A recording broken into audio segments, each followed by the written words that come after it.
रुझान जे આવી રહ્યા છે અને એવું જ બતાવી રહ્યું છે એક્ઝિટ પોલ જે છે એ એક્ઝિટ પોલ સાબિત થઈ રહ્યા હોય તેવું દેખાઈ રહ્યું છે કારણ કે ભારતીય જનતા પાર્ટી અત્યારે 47 બેઠકો પર આગળ ચાલી રહી છે અને આમ આદમી પાર્ટી જેમ જેમ ભારતીય જનતા પાર્ટીની સીટો વધી રહી છે તેમ તેમ આમ આદમી પાર્ટીની ઘટી રહી છે અને કોંગ્રેસ તો 0-1-0-1 એનાથી આગળ કોઈ વધી જ નથી રહી એટલે કે દિલ્હીમાં કોંગ્રેસનું અસ્તિત્વ છેલ્લા 70 વર્ષથી છે જ નહીં હવે સાબિત થઈ રહ્યું છે કે દિલ્હીવાસીઓ કોંગ્રેસને ભૂલાવી ચૂક્યા છે ભલે તે કહેતા હોય કે 15 વર્ષ શીલા દીક્ષિત મુખ્યમંત્રી રહ્યા શાસન કર્યું પણ એક વખત કોંગ્રેસને જાકારો આપ્યો પછી દિલ્હીવાસીઓ જે પાટનગર કહેવાય છે તેમને સ્વીકારી નથી શક્યા દિલ્હીના 70 બેઠકોના રૂઝાન જેમાં ભારતીય જનતા પાર્ટી 47 આમ આદમી પાર્ટી 22 અને કોંગ્રેસ એક બેઠક પર માત્ર આગળ અને દિલ્હીમાં 40 થી વધુ બેઠકો પર આગળ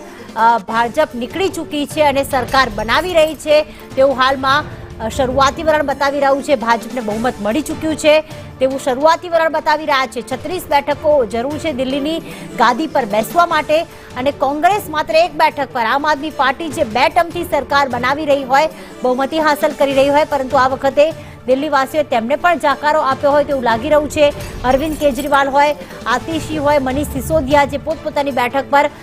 અરવિંદ કેજરીવાલનો આતિશી તો પાછળ ચાલી જ રહ્યા છે શરૂઆતથી જ પાછળ ચાલી રહ્યા છે